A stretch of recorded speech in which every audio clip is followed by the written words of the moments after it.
Can you hear me now on the live stream? Super. Hi, everyone. Welcome. So we're just doing a little reflection to kick us off. We are going to have a look at how we currently teach, right? So when we start off teaching, what is our usual workflow? What's our usual process? How is it that we go about teaching? We all have a rhythm. So if you hop onto the resource site, you'll see on the homepage is a template where you can plug in step 1, 2, 3, 4, and 5 of your regular teaching process. So how you would normally go about teaching, because we want to think about how we go about teaching already so that we can think about, well, how do we move this online? How do we engage in remote learning? Yes, Simon. You can just copy and paste the little text box into step 2, step 3, step 4, step 5, or double click in the little boxy. That should allow you to edit it. Yes, it's the same assignment.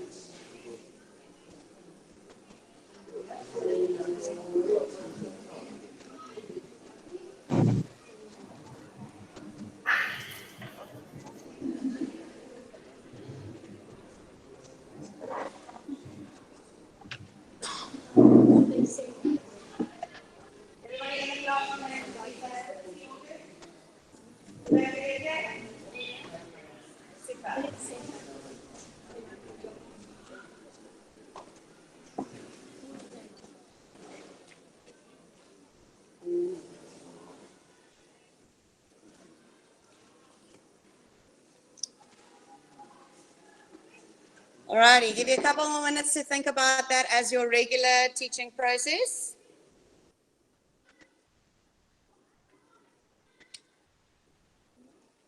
What are the rhythms that you have currently? How does that work? What is your vibe? We do this, then we do this, then we do this, then we do this for any kind of given section of work. I don't know which camera to look at. That's one, okay. Because I'm seeing it looks differently.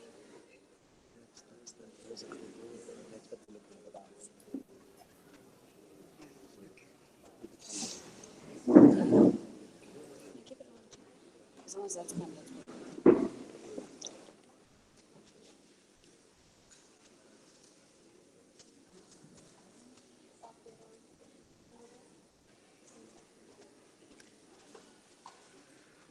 super. So those of you watching the live stream, we really want to encourage you to follow along. This is an interactive session, not just a sit back and watch.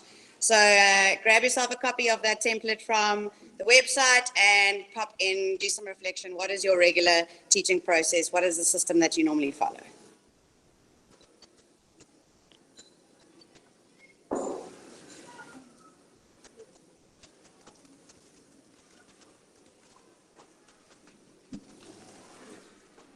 You good? Nice to plug in.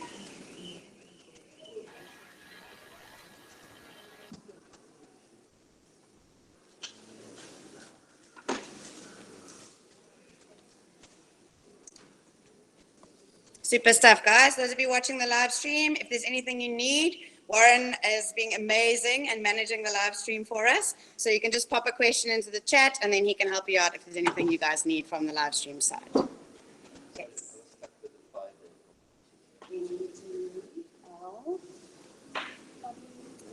WRGC. ATL WRGC. Thank you.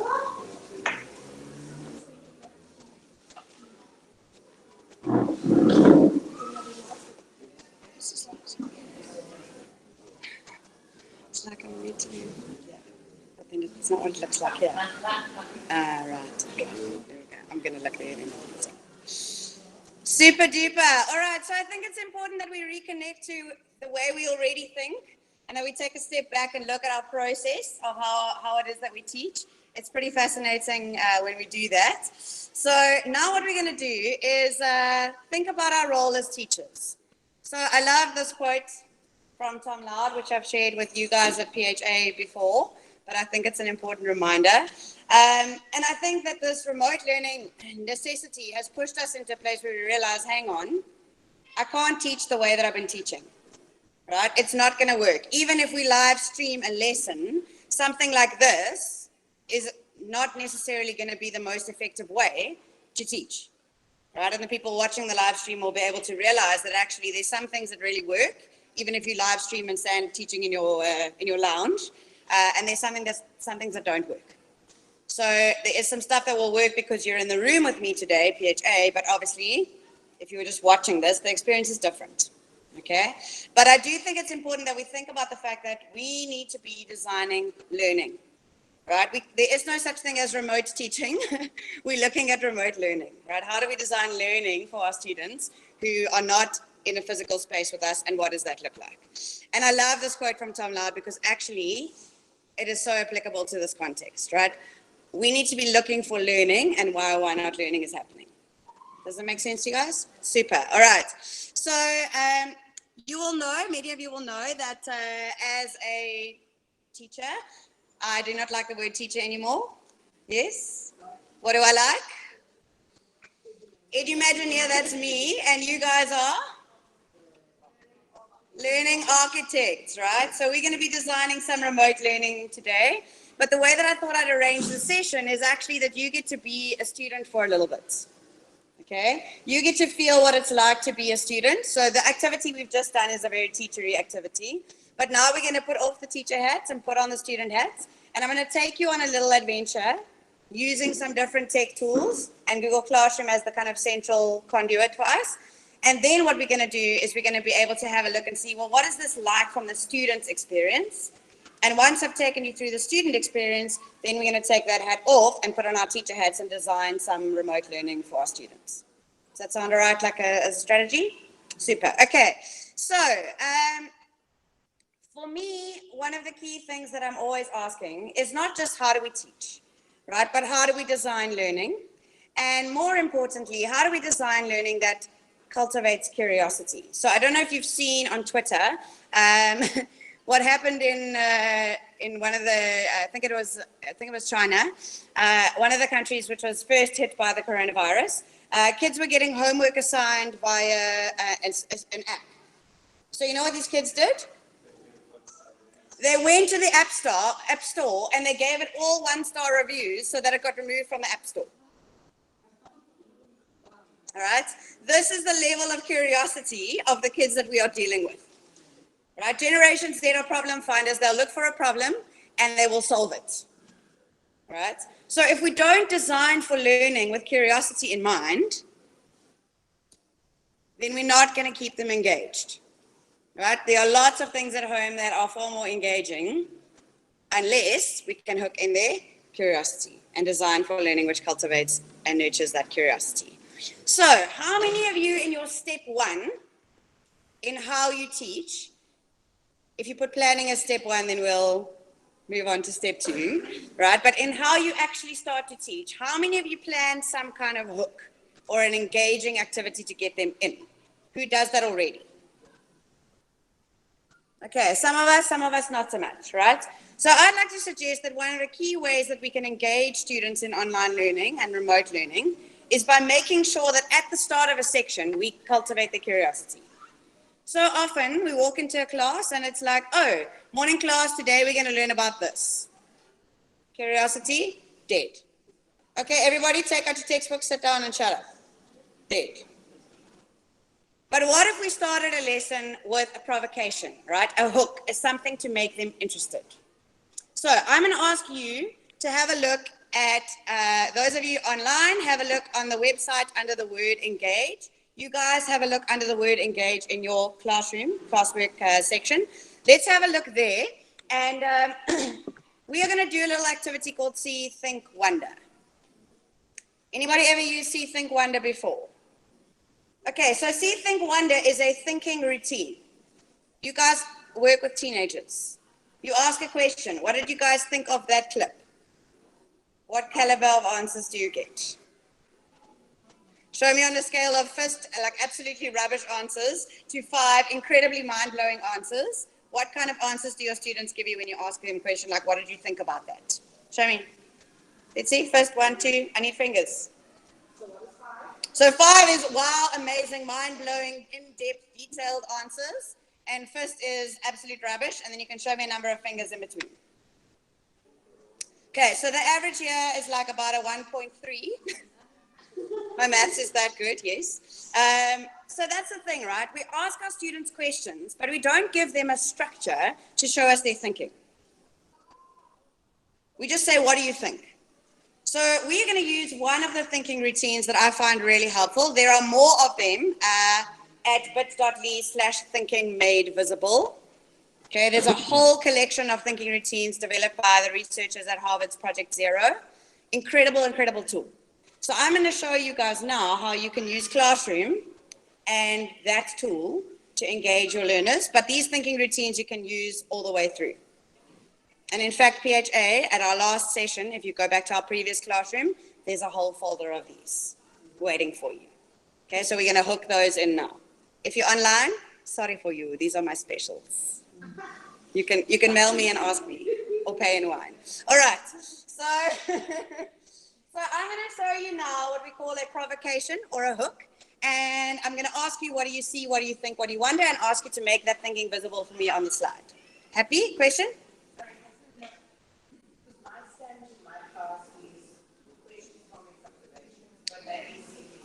Super. So it's just a different way of phrasing it. I think sometimes even just using the same words for different things elicits different responses in our students, right?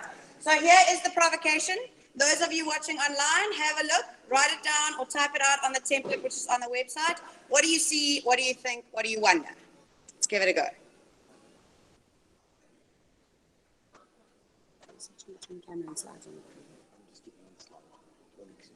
When I'm explaining something, we can camera. What do you see? What do you think? What do you wonder?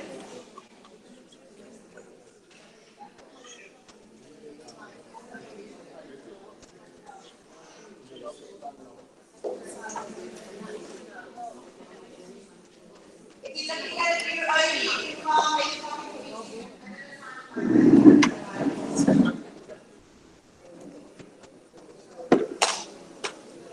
What do you see? What do you think? What do you wonder?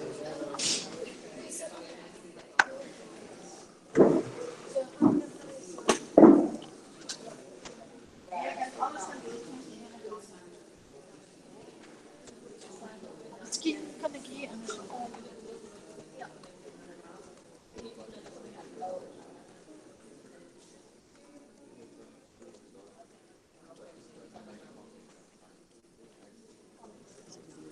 Yeah, obviously. It's not okay.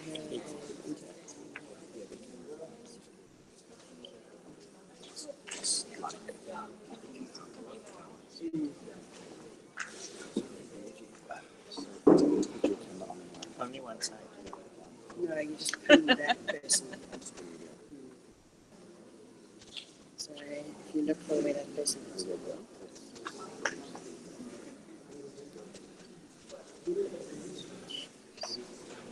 Only we could just. Where's the camera? Where's the camera? Yes. The camera is on.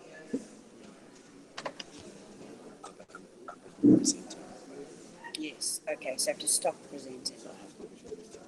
Okay, but if I stop, I can do this one. If I stop presenting here. So you control the angle. Okay, so I'm going to stop presenting and then I'm going to move over to there. Then you can pin that one so long for me.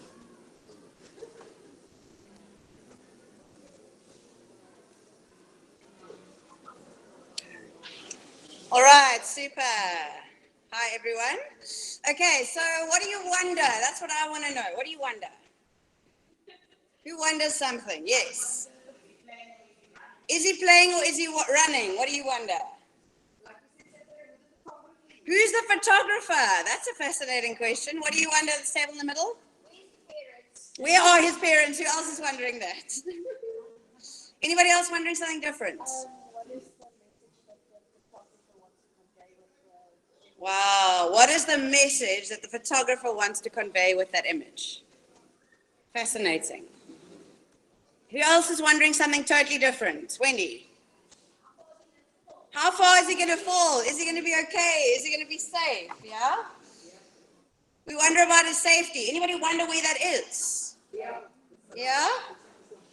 It looks like a slum, right? Fascinating. So I love how just in one image, we can be wondering so many different things, right? And now actually all of your body language changed and you're all leaning forward because you got the opportunity to connect to your own curiosity. And now, do you want to maybe go on a little journey to figure out what's going on in that picture? Super. Okay, so let me move over here and start presenting again so that everybody can see the slides. Magical stuff. Okay, fab. So we've now got this image and we've been thinking about this image, right? Now what I want us to do is think about what words we could use to describe this image and what's going on in this image. Okay, so we're going to think a little bit about words. And to do that, we're going to use a tool called Answer Garden. Anybody ever used Answer Garden? Okay, cool. If you haven't, head on over to Answer Garden. You'll see the link in your classroom, you guys. That link is for the people watching from afar. So if you don't want to type it out, it's the next thing next to the wall. It's about language love. Language lab is the one in classroom. That'll take you to that Answer Garden. And one word at a time, what I'd like you to do for me is to pop in some words which you would use to describe those conditions. And even if somebody else is putting the words you were thinking of, it's absolutely fine. Pop those words in to that Answer Garden for me.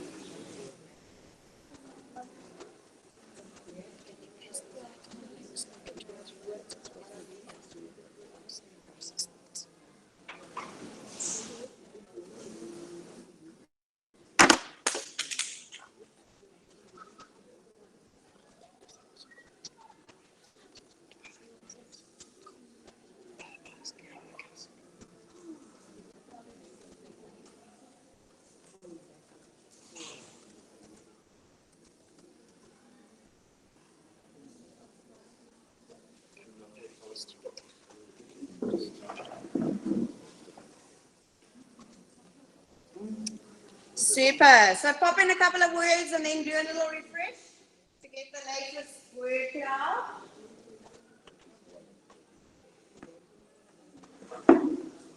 What words come to mind when you see that image?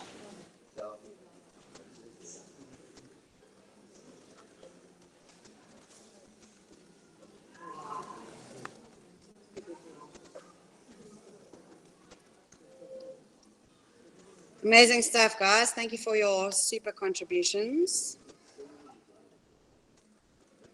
Let's have one last look at our word cloud. So I love building vocab when we start to learn a section, but one of the things that I would typically recommend is building a word wall in your class. And yes, even at high school level, right? This is the vocab that we're using when we're looking at this section. Depending on which subject you teach, the vocab would obviously be slightly different. But I could use this word wall now as a virtual word wall, right? And I can check, okay, do we understand what these words mean? Or is there particular vocab that I actually wanted us to use in this section that's not there? Of course, you as the teacher can go, and if you put that word in 20 times, it's going to be the biggest word on the cloud.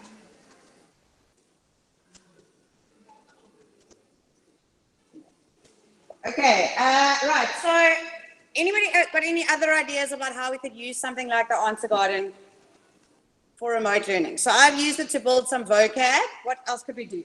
Yes. Character analysis. Right. Beautiful. So we're doing a novel, right? And we've got multiple different characters. Let's make one of these per character. And as we're reading the novel, each time we can go back and go to the little Answer Garden for that character and start to build a character analysis. Beautiful example. Any other ideas as to how you could use this? I want an idea from a sciencey subject because I know that you all immediately sometimes go, oh, it's language. That's not my subject.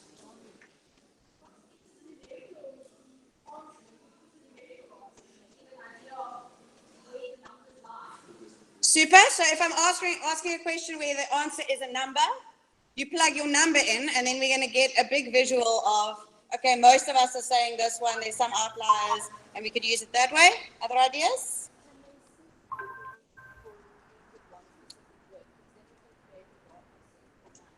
Aha, so the question is, can they see how many people entered a specific word? Because then you could create a data set for maths and do some analysis on that data. With this tool, unfortunately not. But if we did want to do that, then maybe we would use Google Sheets, right? And say, put in your words, then you could do your formula and your data analysis there.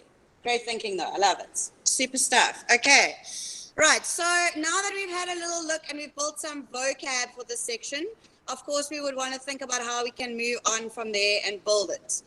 Now, you've done a little bit of an engage. You started thinking about this topic. We've got this kid, he's somewhere, there's words coming to mind. We're thinking poverty, we're thinking pollution, we're thinking safety, right? These are the themes coming through. On the flip side, there's this idea of freedom and happy, yeah? Now, what would be the logical next step for you?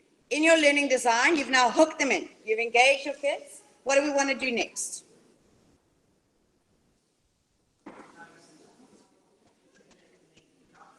Make sure that they've connected the dots, or maybe even at this point, give them a couple more dots to connect, right? Before we make sure they've connected the dots. So once we've engaged them, a possible next step for us in terms of our design, how we're thinking through this remote learning, would be to give them something to explore. Okay, now they're interested, we're going to give them something to explore. And one of the tools that I love for exploring is this tool called Edpuzzle. Anybody ever used Edpuzzle? Right. So here's the thing with Edpuzzle. Here's the thing with Edpuzzle, right? How many of you assigned videos to your kids? Videos? Hey, watch this video, right? If you're not doing that, then I'm surprised that you still have a job here. No, I'm kidding. But we all assign videos to kids. What's the problem with the videos? No feedback, they don't watch them. Or we don't know if they watch them. Or they watch 2 minutes and then they're like, yeah, cool, Netflix is more interesting. Yeah? So Edpuzzle gives us a different experience of watching a video.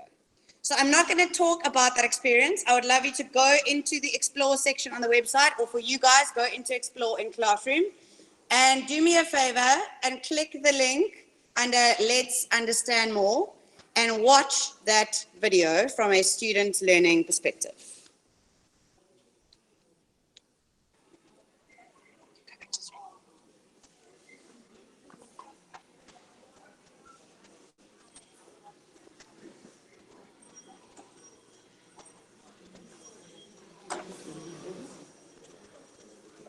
I've just copied it. Look.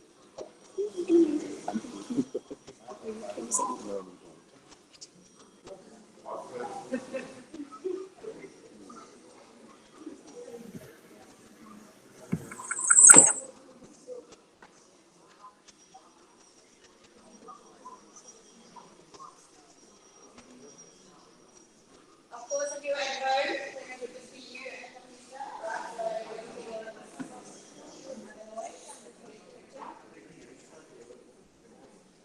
You're all stuck at the same point because now you have to listen.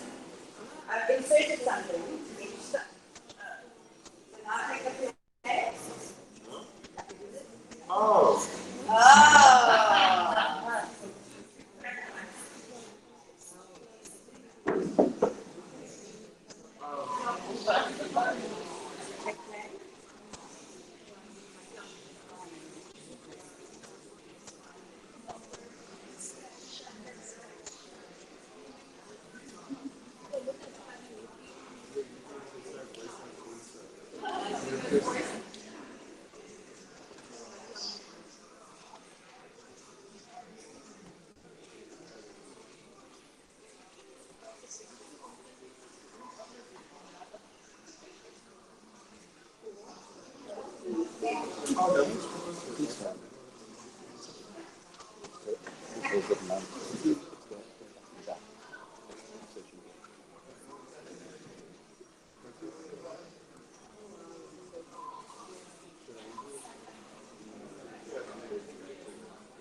Let's go to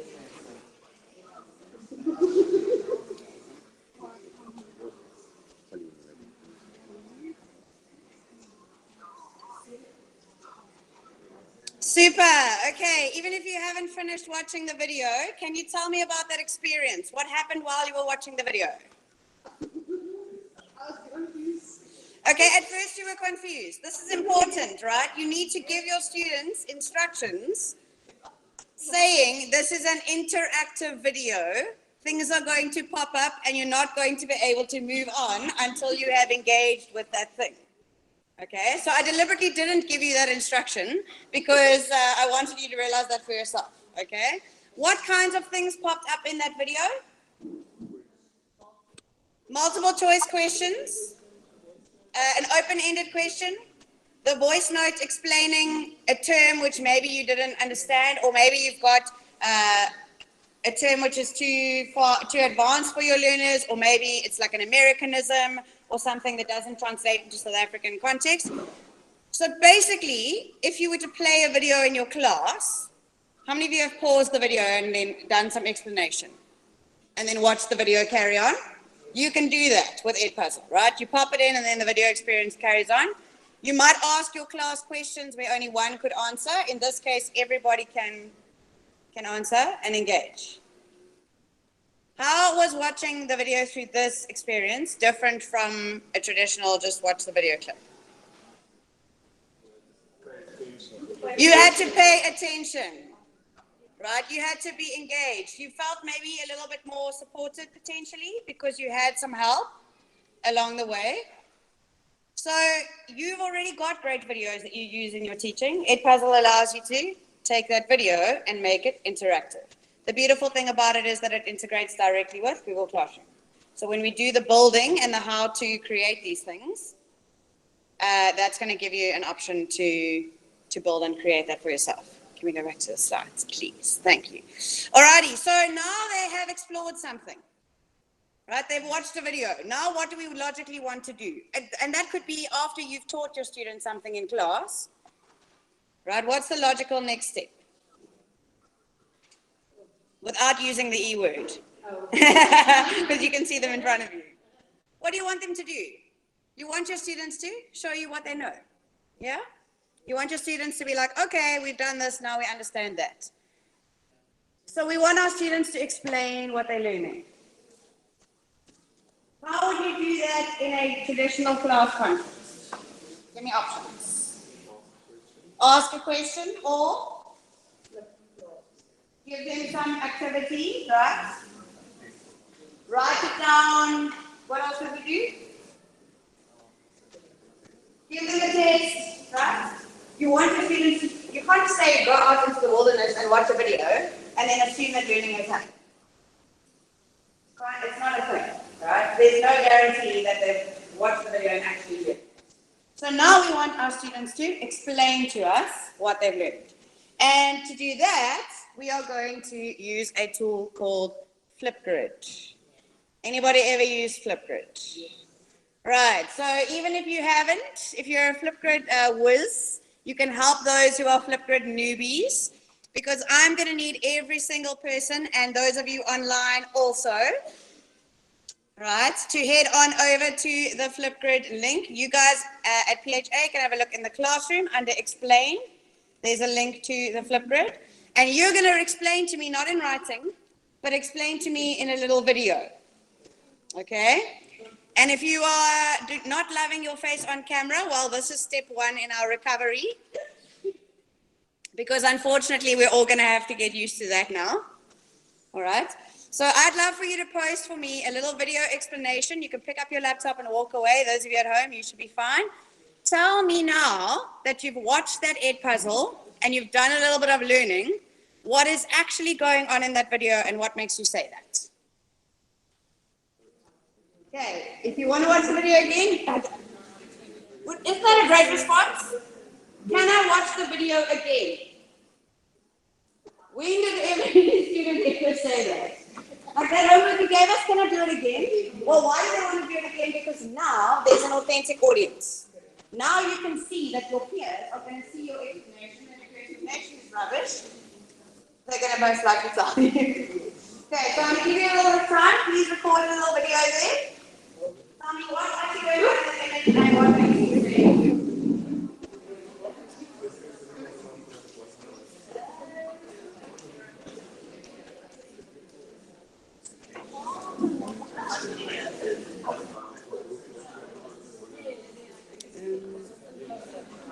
Say that sharing, I've told them to email Lindsay Wesner to share the website.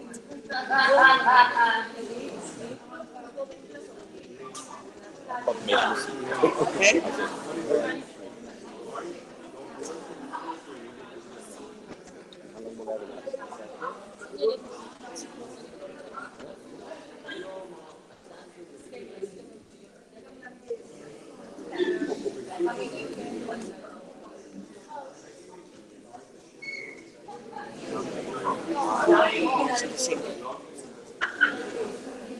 Right, let's record our video.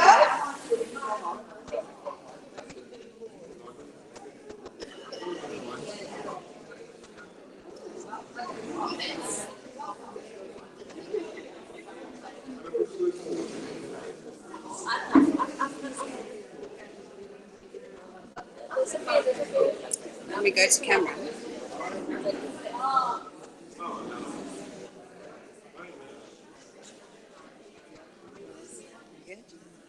So I have decided I'm going to offer some prizes. So there's going to be a prize of 1 hour's free coaching for the best Flipgrid video to come out of PHA and the best Flipgrid video to come out of the online audience. 1 hour's free learning design coaching with moi. So if that's a little bit of an incentive to get your videos up there, please go ahead and do that.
Please.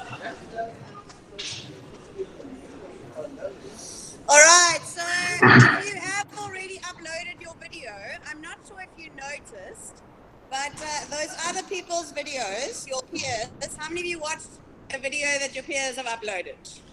What do you think is going to happen if you do this with your students? Hulle gaan almal sin kyk, obviously, because it's their peers and everybody is at home and lonely and they're like, ooh, what did so-and-so say? What did so-and-so say? Do you get how on a very sneaky level now, if you ask the right question and have your students answer that question, that they are going to actually be learning that stuff over and over and over again? Yeah? By watching the videos. Have a look at somebody else's video and click, can you see there's a little green button at the bottom with the little white speech bubbles in it? That is going to give you the opportunity to reply to somebody else's video. So if you've already uploaded yours, your next layer of this task is to go and find somebody else's video, listen to what they have to say, and send them a little video reply.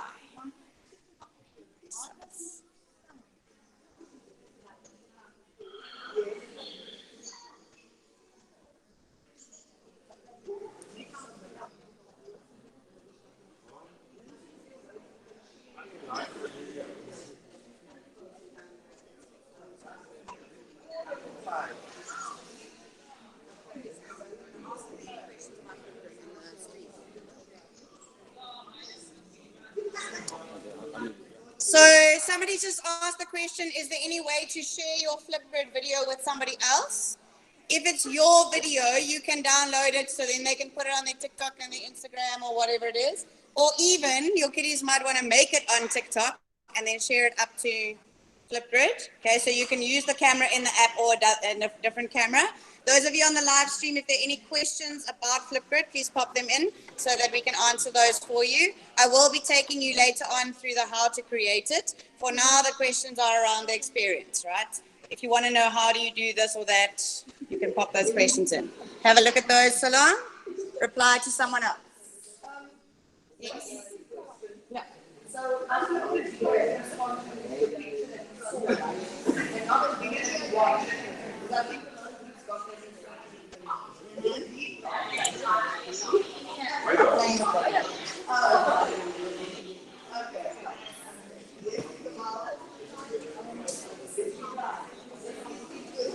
all right, so now I'm going to need one person from each table to leave the room and go and find themselves a spot with their laptop in the quad, please.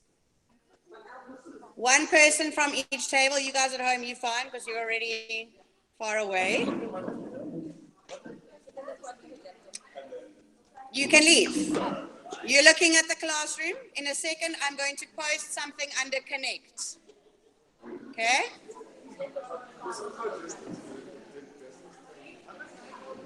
You are doing the remote learning. Okay, screen share. Super. All right, so here's the thing. I just had a question. Were we supposed to respond to the picture or were we supposed to respond to the video? Right? Now, some of you have done one. So some have just responded to the picture. Some have responded to the video. Some of you have already started to understand, oh, there's a connection. Okay, some of you have not made that connection yet, that actually in the image, that gray stuff on the sides is the video. The video, listen to me, is the hides, right, from the tanning industry. Okay, now in order for us to make that connection, it's very easy for me to say that to you because you're in the room, but maybe I just actually want to have a quick little video call with my class so that we can just quickly establish that we're all on the same page. Notice everything that I've given you as remote learners to date hasn't been me on a video, it's just been activities. But now I think there's a bit of confusion. So now as a teacher, I want to step in. Okay, so you guys can follow with me here. We're going to take off the student hats for a second. We're going to put on the teacher hats. And I'm going to show you how you can create a video call for your students and share it in Google Classroom so that they can join you in that video call. And that is actually, in fact, what we're using right now for the live stream. So now we're going to do a live stream of a live stream. Let's see how this works out. Okay, right. So we are going to start off in our calendars. So you can have a look at your Google Calendar. And we are going to create a little something called a Hangouts Meet.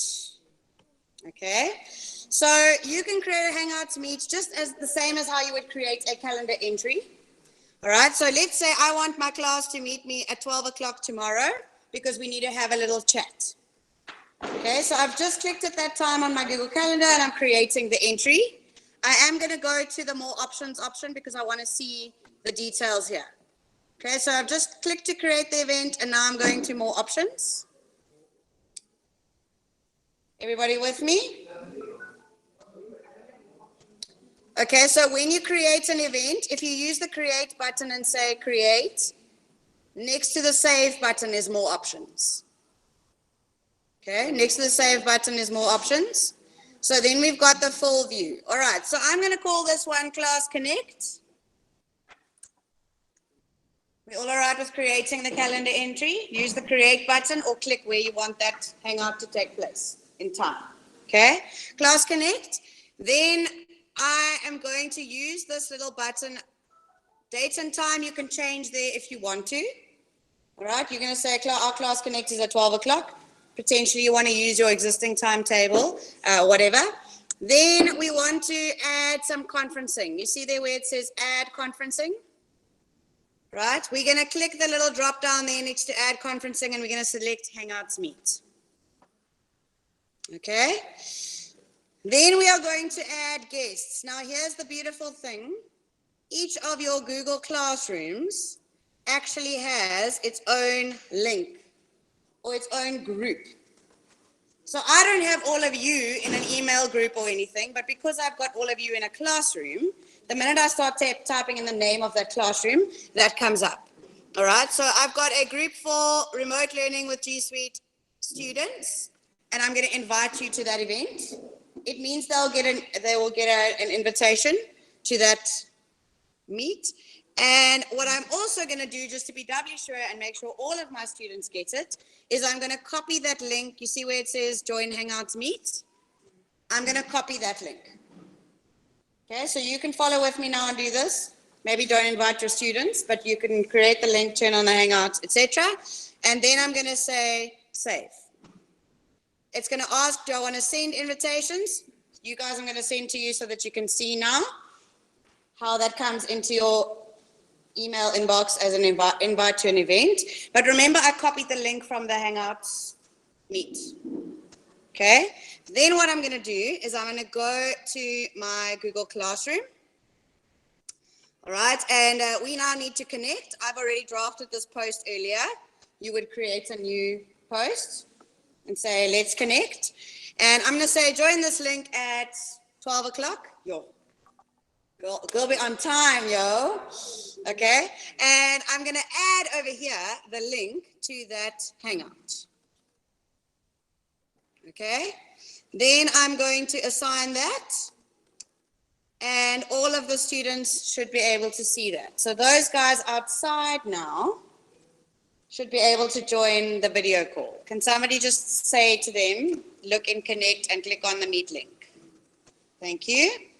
If you are in this room and you do it, we are going to have feedback like no other. Okay? I'm going to open up that Meet as a teacher. Right, so here's my video call, getting ready. Camera starting. You can turn your camera off, those of you who don't want to be seen on 4 cameras at once. All right, and I can join the call. Chadley has joined the call from outside. And now Chadley and I, and there's Paul. Hi, Paul. Hi, Andrea. Now we are having a little class meetup. Yes? Did you see that took a whole 3 clicks to set up? Yeah? Create calendar, turn on the meet, and share the link via Classroom or whatever it is that you're using, even if you're not a Google school. First of all, sorry for you. But second of all, if you are one of those other schools, you can still share your Hangouts meet in Teams or in Apple Classroom or whatever it is. Okay, so now everybody is there and we can actually have a full-on conversation. Couple of things that you want to know as a teacher. I can come over here and I can mute Andrea because she never really has anything great to say anyway. Okay, and actually you do want to say to your kids when you come into the call, mute your mic. Right, then what you can do is you can use this chat feature. You know, like kids would put up their hand in class. They can either wave their hand on the camera, so I know they want to say something. Right, then I can unmute them and invite them to join the conversation. Minette will praat. Okay, so let me go here to unmute Minette. Where's Minette? Daar's jy. Okay, Minette will praat. This computer sound is off, but she can actually, she can talk. All right, she can tell us there's Charlie, photobombing. This is not appropriate behavior in these conditions, kids. Why are you studying together? You should be at home. And then we can have a little chat. So I can be talking about, guys, I don't know why we were confused about whether we should be explaining the picture or we should be explaining the video. I can say, hi, everyone, and then they can have a conversation with me. The guys on the live stream now are like, yes, we've just been doing this for the last hour. But for you guys to see how it works and how we set that up, we've got that. You can also, by the way, super cool feature, because maybe, load shedding happened or somebody couldn't join. Right, if you come to, there's Mika saying hello, yellow. Thanks, Mika. If you go to the 3 dots in the bottom right-hand corner, your more options button, you can record the conversation. So I'm going to do a little record of the conversation. I do need to ask for consent. So I need to say, is everybody okay that I record this lesson? Or I post in Classroom, don't join if you're not happy to be in the recording. Obviously, you want to protect your kids' information, so you're not going to put that on YouTube. But you might want to post it back in Classroom for those who weren't able to join the call. Yes, questions? Yep, fine.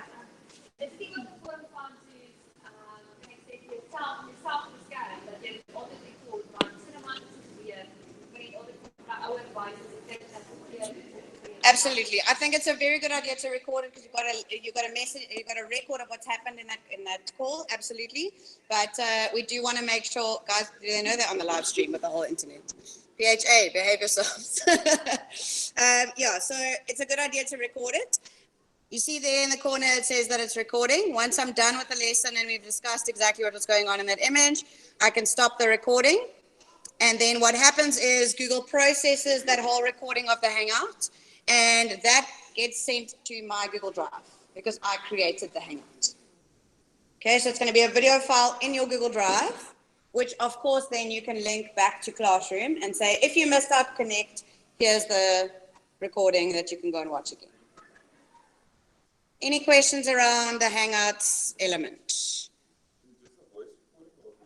It's voice and video. Everything you see in the screen. So if I wanted to, so let's say Leonie's talking, I can pin Leonie. That's going to bring Leonie's face to the fore, right? So we can then, and Leonie's now like, oh, stop it, no, right? I can decide which student I want to pin to the fore. Also in this call, let's say Conry there. Also in this call, you can share your screen. So that's what I've been doing so that the people watching the live stream can see my slides and the live demos of things. So to do that, hi Lizette, you like mooi, donkey. All right, so if I go present now, you can present your entire screen or window. So let's say I wanted us to chat about that picture and I want everybody to have a look at that picture again. So if I present my entire screen, it's going to ask me which section of my screen I want to present. And then magically, I can take them to the website, for instance, where the picture is, and we can have a look at that image again. We can discuss it. I can share slides. Anything that is on your screen, they will see. Just remember, if you have notifications enabled, they will also be able to see those. So you want to start thinking about turning off notifications and things that pop up if you're going to be sharing your screen. Makes sense. Cool. Any questions about the live streaming recording element? Any questions in the live stream about the live stream? Not so much as yet, but there is a Flipgrid question. A Flipgrid question? So, cool. Let's have a look. Yeah. I'm going to end this video call here. Magic. And tell them to return to class. Yeah. All right. Can we go and summon the remote students back for the last day, please? Okay. So we've got Catherine Barnard that asks, how can you manage Flipgrid with teenage boys? She's got a handful with some clowns taking chances frequently. So interesting question. How do you manage Flipgrid with teenage boys? I don't know why it's only boys that are mischievous, but any ideas from you guys here? How do you think you would manage Flipgrid with potentially inappropriate comments or... So Flipgrid doesn't have the mute. The mute is in Hangouts. But you can, as a teacher, hello, the remote learners are returning to class. They look like they've had fun. How was that experience for you guys? Anybody? No? How was the experience? So if you have two computers on close to each other with microphones on, there's going to be feedback. Okay, so that's the is if you are sitting next to somebody in the Hangout and you're both in the same room, there's going to be feedback. So what you want to do is mute one of the microphones. Okay, very good practical question. Hopefully that's not going to happen if kids are by themselves in their own homes, right? But if they are together and they're connecting from two computers, that will happen. So circling back to the Flipgrid question, as the creator of a Flipgrid, you do have an opportunity to delete videos. I think, though, that actually having those inappropriate comments or whatever is a really great teachable moment. Because if those kids are sharing those videos on Flipgrid and saying whatever they're saying that's inappropriate on Flipgrid to their teacher, then I don't want to really know what they're putting out there on the internet. Right? So maybe we need to then have another connect. Let's have a hangout. Let's have a chat.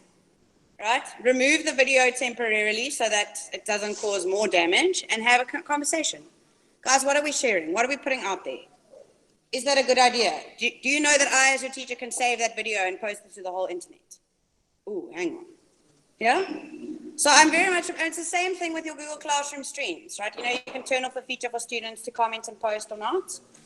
I'm very much a fan of let's open up that conversation, especially now that your kids are not going to be able to connect with you in person, right? Have a little connect. What did you eat for lunch? Like even something like that.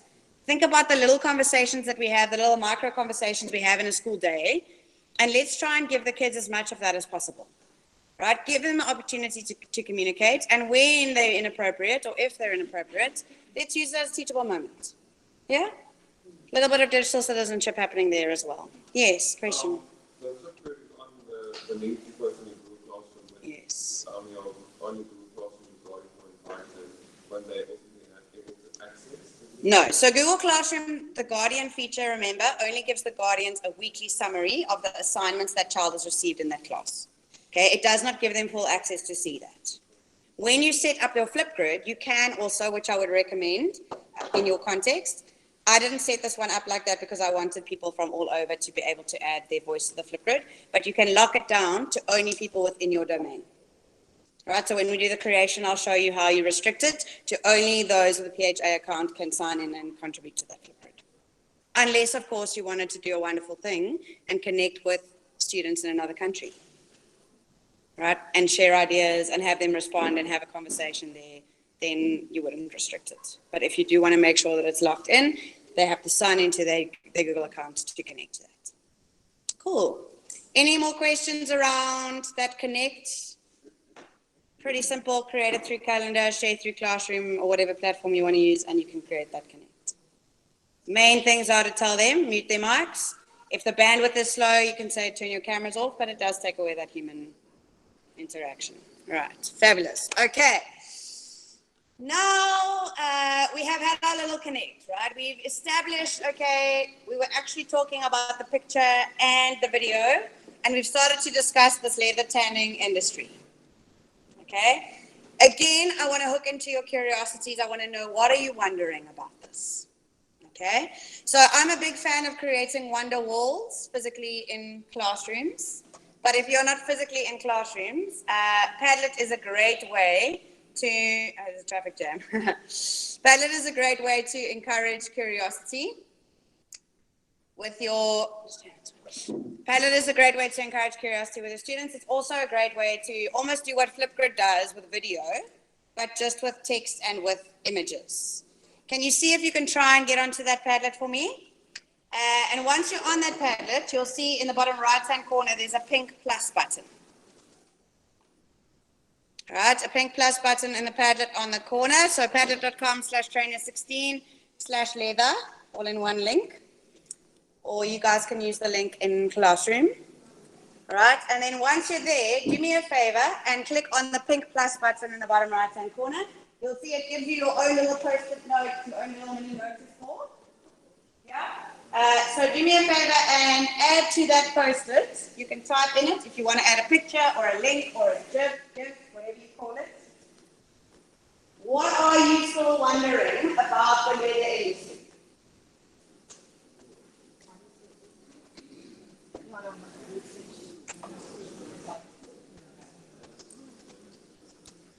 If yours isn't loading, then ask your friend next to you to share that with him.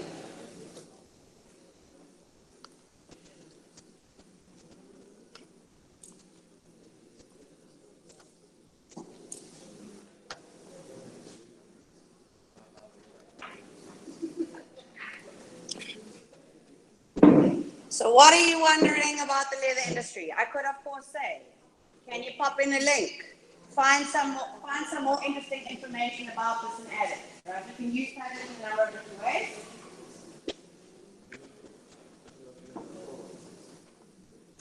So it's working for some of you. Let me load it so that you can see at least what it looks like.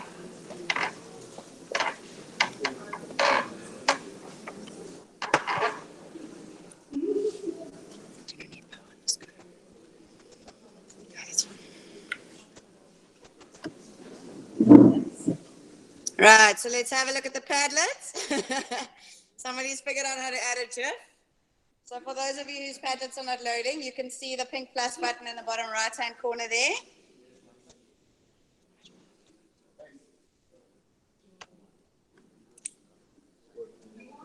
And then can you see also that you have the opportunity to add a comment and reply to somebody else's? Yeah, super.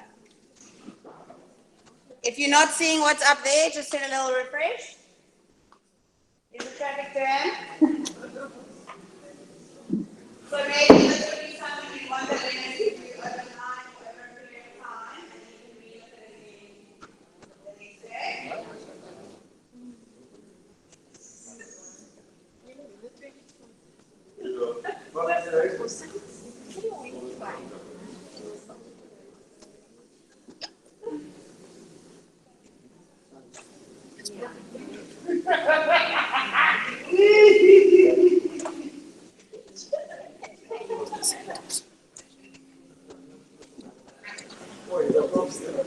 Yes.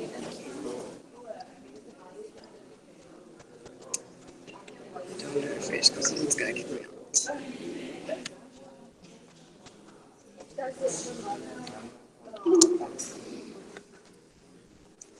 All right, super. Anybody got any ideas for how we might use Padlet for awesome, engaging remote learning? You're thinking, oh, you know what I could get them to do? I could get them to do this.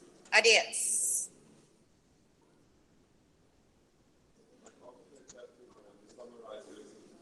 After a chapter, do a little summary, or maybe even our character sketches. If we put pictures, so you can pre-post things on Padlet, right?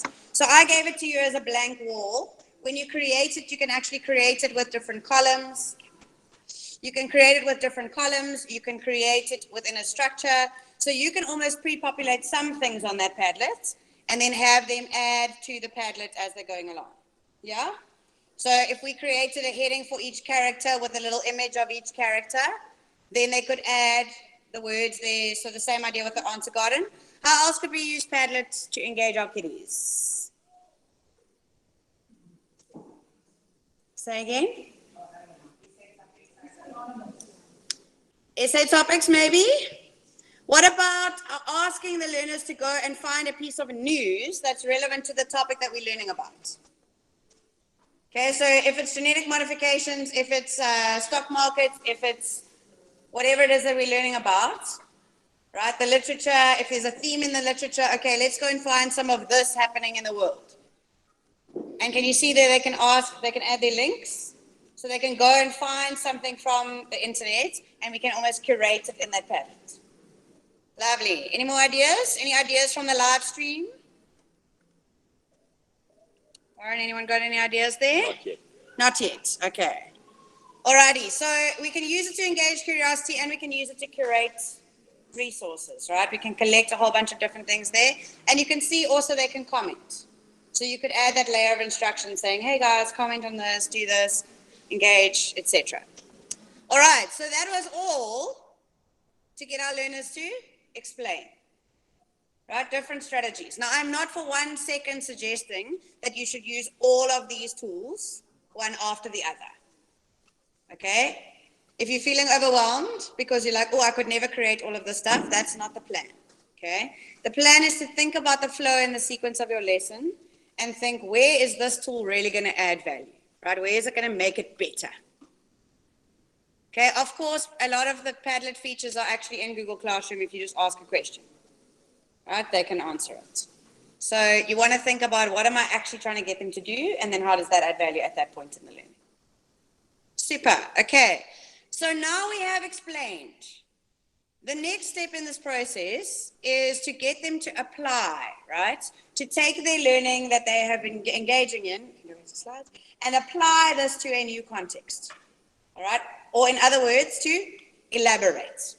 Take the learning further. Have a look back at your steps that you looked at in the beginning. Step 1, step 2, step 3, step 4, step 5. Grab those for me. It was the first assignment that's floating at the top of classwork. Were there any of you that in your sequence had something around apply? Yeah, take it to the next level or use it. You look at a case study, do an activity, which is application. Yeah, we have that right. So that's really what we're looking at here. Let's take our understanding to a new level. How many of you feel like, yes, Lindsay, that's great, but I still need to teach these kids stuff? Be honest? Right. So I now want to elaborate for the purpose of this lesson, and I want these kids to learn about the leather industry. Okay, and I want them to learn about the process of how leather is made, and I want to actually teach a lesson. Okay, so I'm going to do this now using a tool called Jamboard.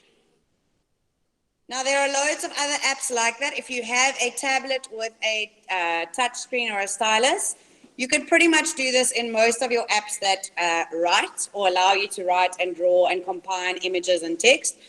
The tool is not really important. Those of you who are on laptops, Jamboard is a fabulous tool. And we're going to combine Jamboard with another tool called Screencastify. So Screencastify is going to allow us to do a recording of the lesson that we're teaching. And where do we want to post that recording? Back into Classroom. Okay, so you now want to sit and you're like, okay, I need to now talk you through this. I need to teach you through these slides, or I need to draw this graphic for you, this diagram, do these sums, whatever for you. If it's in GeoGebra, my maths teachers, science teachers, you can still use Screencastify as the recording tool. Okay, so I'm going to do a little live demo now on my screen here of a very badly drawn and demonstrated lesson on how to make leather, because it's not my field of expertise.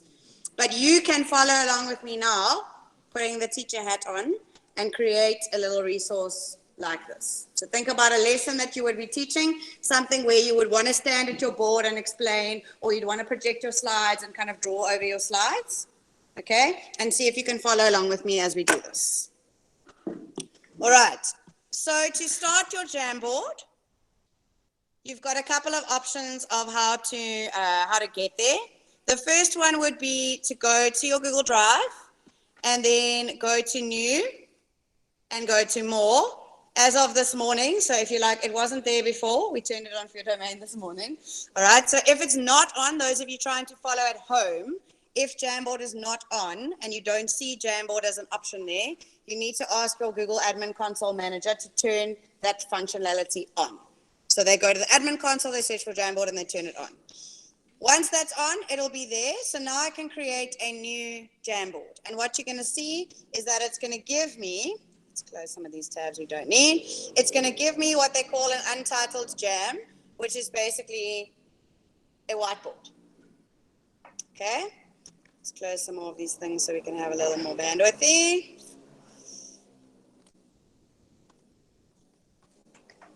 Right, okay, so there I've got my whiteboard. I'm going to call this jam Learning About Leather. Okay, and I'm now ready to start teaching. I might want to add some images, so maybe if I've got slides, I want to add a picture of a slide in here to annotate, but I'm going to use it as it is, all right, and draw from scratch. You'll see I've got some tools down the side over here. I've got a pen with a number of different thickness and brush options as well as color options. Yes, super. And we need also obviously an eraser for when we mess it up. We've also got a pointer which allows us to click and move things around. And we have a sticky note, which we're going to use in a second. I'll show you how that works. We can add images and we can also use a pointer, right? So I'm talking about this section over here, and then I'm talking about this section over here.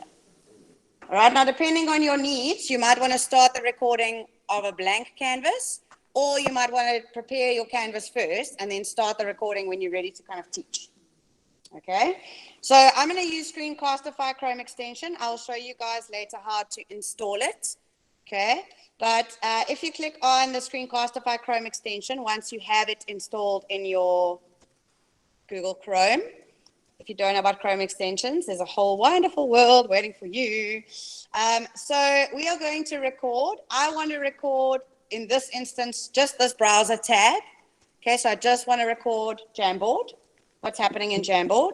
And I want to use the microphone. You can see there on the side, the green is bouncing up and down, so I know my microphone is working. You might need to enable the access to your laptop's microphone so that you can do that. And then I'm going to say, cool, I want to record.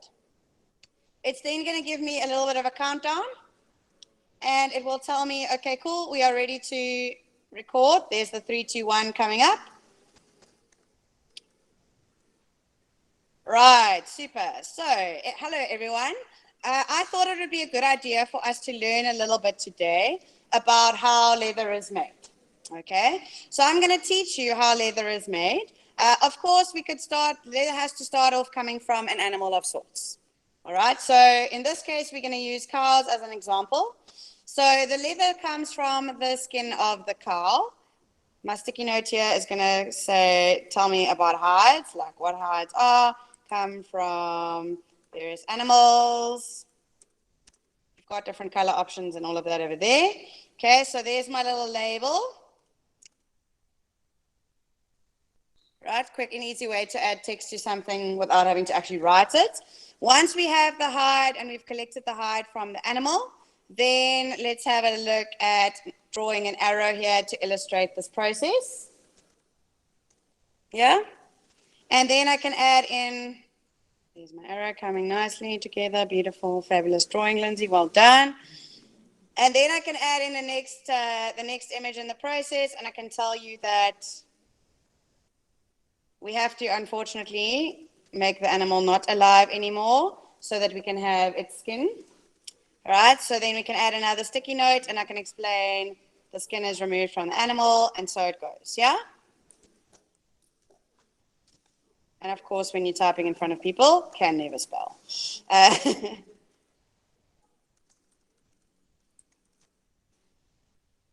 And so I can teach you using a combination of images, of words. If this was an existing slideshow, I could pull the image in of the slideshow and annotate over it. You've got the option at the top here of adding more screens. Okay. And of each screen, you have the option of changing a background. So if you want a little grid paper, you've got that option under your background there. If you're looking for some lines and you actually want to do some writing, you've got all of those different options there. You want to go old school and chalkboard, then hopefully it'll give us a little white. There we go. Now we can write on our chalkboard our little message, which is not working so well today. There we go. Yeah? So now I can engage in a little teaching, or I can talk you through the slides while I'm busy talking. It's recording my voice as well as recording what's happening on the screen. The beautiful part about Jamboard, you see this big blue button at the top right? We should be familiar with that one. This doesn't have to only be me teaching. You can invite your class to edit that Jamboard with you. Or you could invite a colleague to edit that Jamboard with you. So if I want Wendy to add some images to this because I can't find the right images, or hey Wendy, can you add that lovely cell diagram for us so that we can do the labeling of it in the screencast? Wendy can then edit it. And I can even share that with my students as a view, right? So if I now add my remote learning classroom, should appear in a couple of seconds, I can add that classroom group to the Jamboard and just give them view access. So maybe they don't want the whole video, maybe they just want the image. Yeah, so whatever the final product was, they just want to be able to see that. And then when I'm ready to stop recording, I can hit on my Screencastify and I can stop the recording. And once I've stopped the recording, Screencastify is going to save that recording to my Google Drive.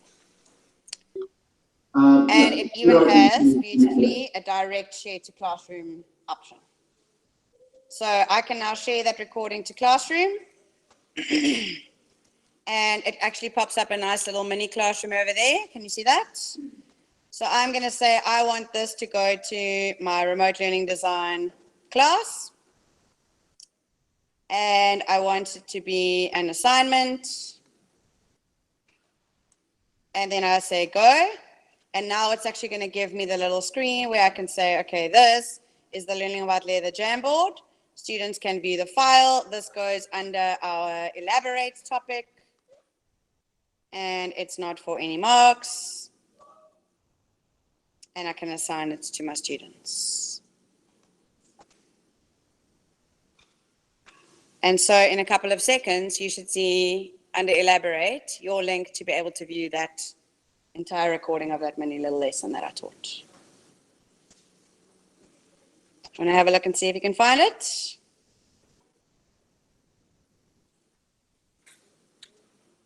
Super. So here's our Google Classroom. If I have a look at classwork, under Elaborate, I should be able to see that video chilling right there. Can you see it? Super. I can hear it playing in the background. Love listening to the sound of my voice. Said no one ever. Yeah, it's bad. Alrighty. Any questions about that, guys? Can we go back to slides? Any questions from the live stream? Do you want to have a little play and see if you can record one? I'll actually show you. Let me show you a little bit later how to install the Screencastify Chrome extension after we take the break, and then you can see how you can connect. But I think the buttons are pretty simple. There are lots of other tools out there that do that, right? Jamboard is not the only digital whiteboarding app. I do like it because the Jamboard lives in your drive with all of your other stuff. You can get to it from any device, and I like the fact that you can record it and make your lesson immortal. Yeah? Or at least comments in the house. Basically.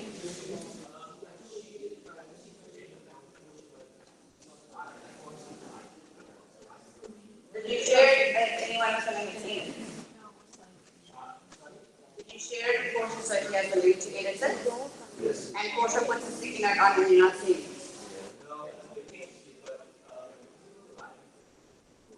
The recording we did was Screencastify. So there's two separate tools we're using here. So Jamboard is the drawing. That's where you're putting the pictures in, drawing the arrows, etc. The live recording of that we did with Screencastify as a Chrome extension. So we did the recording of our screen, right? So Screencastify will record anything that's happening on your screen. We just happen to use it to teach Jamboard, but like the math teachers, how many of you use GeoGebra? Right, now you're going to do your drawing in GeoGebra, but GeoGebra is not going to record your voice as you explain. So now you've got Screencastify adding the level, or the layer rather, of recording your voice while you explain what's on the screen. You can just open up your slides. Yeah? You can just open up your slides. In Google Slides, there is a little pointer. By the way, actually, I can demo that here. So if you go into present mode on Google Slides, there's a pointer in the toolbar at the bottom. So if I'm saying, okay, guys, we're now talking about this section, and then we're going to talk about this section. Another really awesome feature in Google Slides, which I highly recommend, is this closed captions feature. So it's going to ask for permission to access my microphone. And then as I am talking, it's going to type every single word that I'm saying at the bottom of the presentation. That is pretty incredible. In fact, I wanted to turn on closed captions in Hangouts and I forgot, now that I think about it. So at the moment, I think it will only work for English. Let's try. Kom ons probeer en kyk of Google bietjie Afrikaans kan praat. Nee, Google kan nie tans Afrikaans praat nie. But there's beer, so I'm in. Nou, raak het aan weer. Ja, okay, daar is nou. Dit lyk nou hy het net bietjie tyd nodig gehad om te vertaal en om uit te figure dat ek eintlik Afrikaans praat. Okay, so it's not so good yet, but I'm sure the developers are working on it. But can you see how even just adding that feature with your screencast is really going to help those who struggle with auditory processing? Like the ones who struggle to listen to you in your class, they're going to struggle even more remotely. But having those words appear as you're speaking, really powerful tool. Mariette, question? Where did we get that again? All right, so in the toolbar at the bottom of Google Slides, when you are presenting, Google Slides in full present mode, you've got the option of a pointer, then captions, you just have to click on that CC button, and then it will start adding the captions beneath your slides. There is also a Q&A feature, which is useful when you are trying to engage an audience and you don't have something like Google Classroom to ask questions and answers, or you want your students to be able to ask you live. But that would be a bit tricky if you were trying to do a screen recording of that. Amazing scenes, guys. Right, any questions about that? So you would start your slideshow, you would turn on your captions, and then you would go to Screencastify and you would record. You stop your recording and your recording then goes to your Google Drive. Okay, let's put this on so they can see. Amazing. Any questions from the live stream? We're all good? Okay, again, I'll show you the how-to after you've taken a break. This is the experience so that you can see some of that. Super, right. Now we need to check, do these children actually know what's going on? Yes? So I've taught this lesson, I've made this video, I've explained this thing to them. We want to check, do they now actually know what's going on? What tools and strategies do you use at the moment to evaluate whether or not your students know what's going on? Kahoot? Can you do Kahoot remotely? You can do it remotely if you give them the code, but it needs to be synchronous, right, at that time.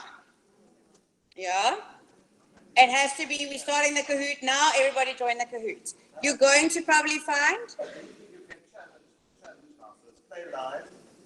Right, so you'd need to change the setting and make it a challenge. Then you can create a Kahoot which your students could engage with afterwards. I do like the gamified assessment thing because it's so social. if your kids are all sitting in their own homes, now they're going to have a chance to actually engage in a little bit of a gamified assessment. And there's a leaderboard, right, which keeps running. So maybe I'm going to want to go back and do that quiz again and again and again and again. If there's a leaderboard. So I'm going to introduce you to another little tool which is great for evaluating, called Quizzes. Anyone ever use Quizzes? Right, so we're going to play live now, and it's you guys versus the guys on the live stream. Okay, PHA, do not let me down. All right, so you're going to go to quizzes.com/join.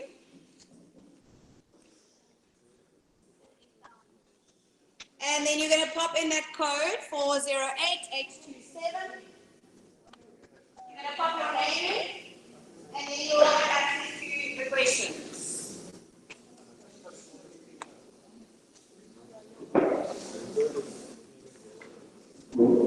And imagine now you're all sitting in your own homes, right? We've done this little learning journey, we have a lesson, we've explored, we've explained, all of that. Now I'm going to take you actually know what's going on. So I've put some very confusing questions together for you, which have very little to do with the topic, but anyway, let's give it a go. So log in, join.quizzes.com or quizzes.com/join, then pop in 408827. Your name, and then you can join the game. You're now a student. Okay, so go to join game, and you can join as a student. Let's evaluate. If you click on show what you know.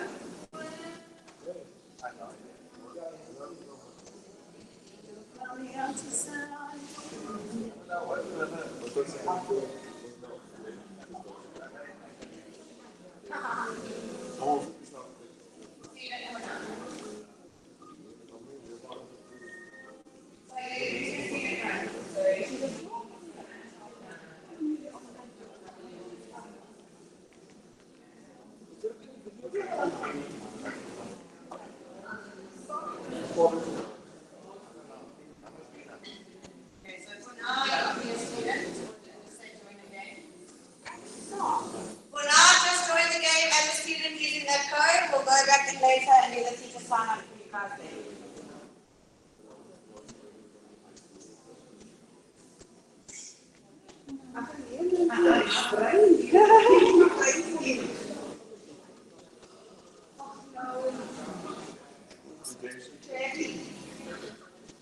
Good morning.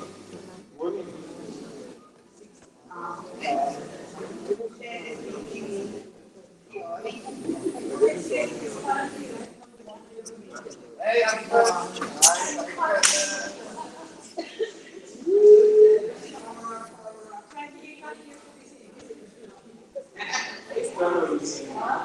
Is it still? Yeah, it's a self-lesson. Oh, that is still. Oh, yeah. Oh, yeah. Dominating. Yes.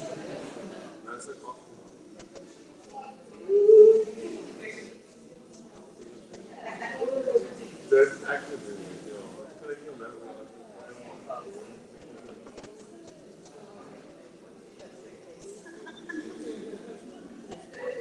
What does this mean?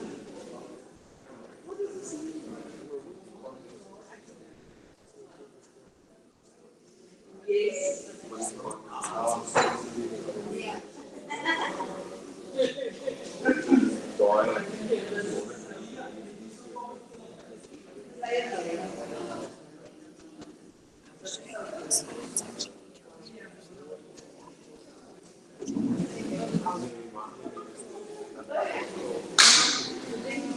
I think we need to inspect this leaderboard.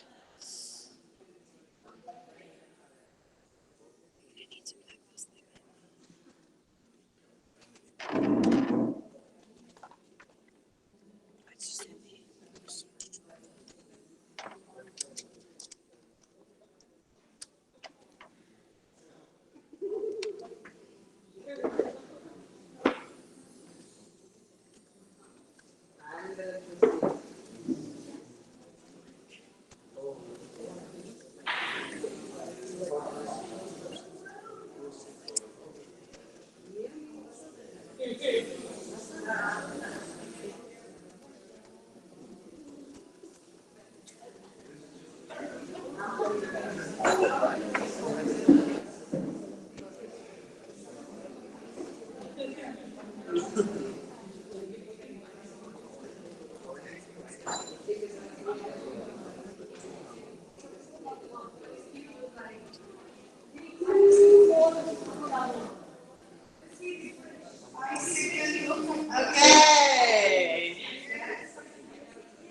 Who's the champion?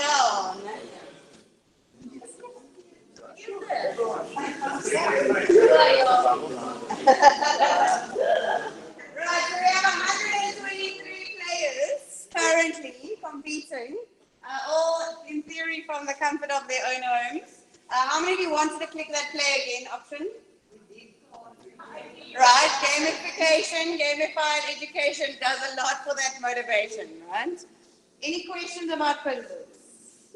Question on something else? Yeah? Are you here? Yeah. Okay, so quizzes is a super little tool. I'll show you after the break when we actually create one. The feature that makes me love quizzes more than Kahoot and all of those other tools for gamified assessment is the fact that you can import questions from a question bank. So you do not have to sit, in case you didn't notice, I didn't make those questions up, right? And also you didn't even really know the answer to those questions, and I hadn't given you the learning for those questions, but you still were like, oh, I want to play this again. I want to learn this again, right? So quizzes is a super tool because it allows you not only to engage in this gamified type of assessment, but also to pull questions from banks of questions that are already there. Right, so I'll show you when we look at the how-to after the break, how you would create your own little quiz and then assign it. You can do them live, like Kahoot, right? So you could make it at a certain time, but probably for remote learning that we're going into, the best thing is going to be asynchronous, right? So the homework kind of style quiz. Super duper. All right, so now we need to quickly do your elbow fives, your little connect. Well done, good job. Right, excellent students, learning really well. Okay, do you want to go to camera for me, please? So here's the thing, right? These are all just tools which I've given you. But now, before we move into designing, what I actually want you guys to think about is something that you need to teach. Right, so the next section of work that you need to teach and that you're potentially going to need to teach remotely, or if you've decided you want to switch things around and start with a different section, okay? I actually want you to get your heads now in the teacher game, okay? And think about something that you're going to need to teach. And we are going to think through using this 5 E's framework, which is just, as you can see, a structure. Right? A lot of it you do anyway. That's why I wanted you to do those step 1, 2, 3, 4, 5s. Oh, I'm not presenting. Not presenting. Sorry, the slides are coming. Thank you to my superhero, Warren, for making everything happen behind the scenes. He's amazing. So we are going to look at now thinking through that process based on something that you need to teach.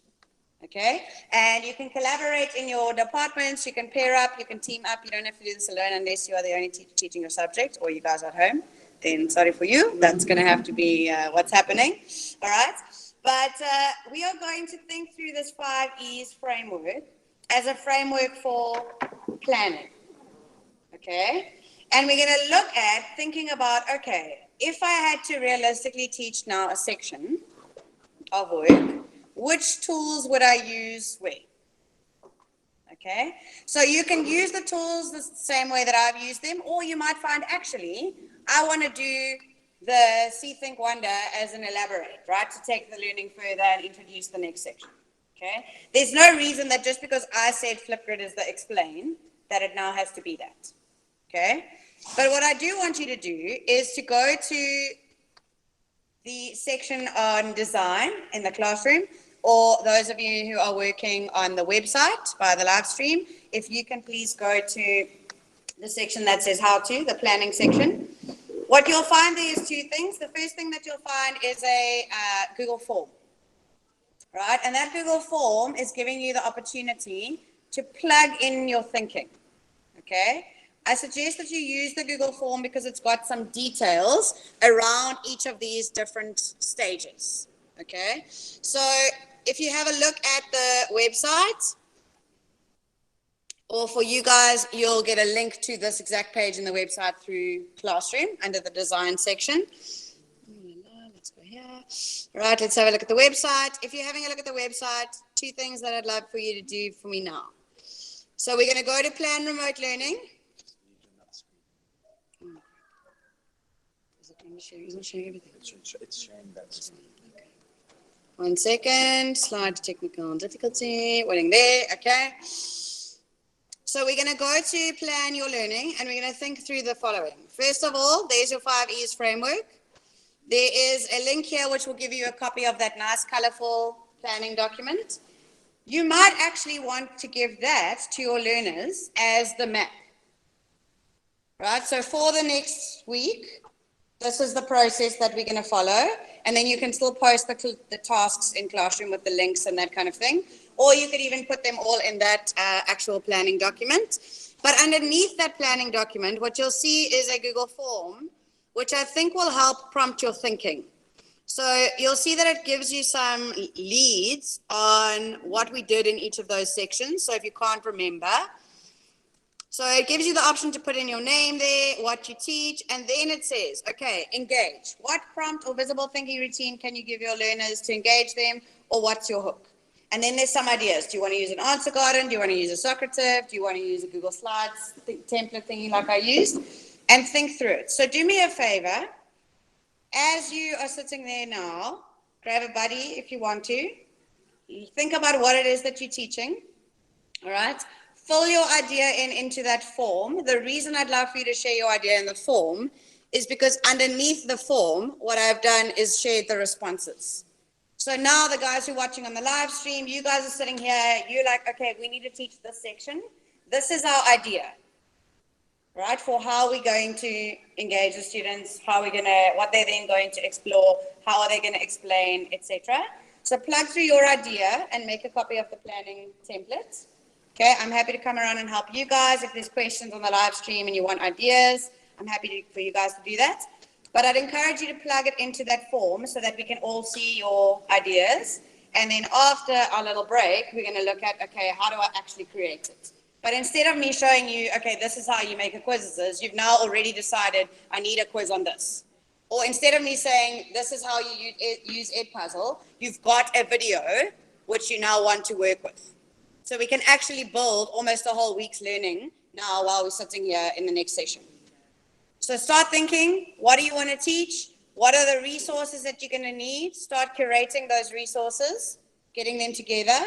And then when we take a break, after that, I'm going to chat you through how to actually set that up in those tools. And you can go blue sky thinking for now. So imagine you can use all of these tools in one lesson or one series of lessons. How would you do that? And then we can always scale it back afterwards and say, okay, we're just going to make that a chat, or that's just going to be a question in Google Classroom. Alrighty, let's give it a go.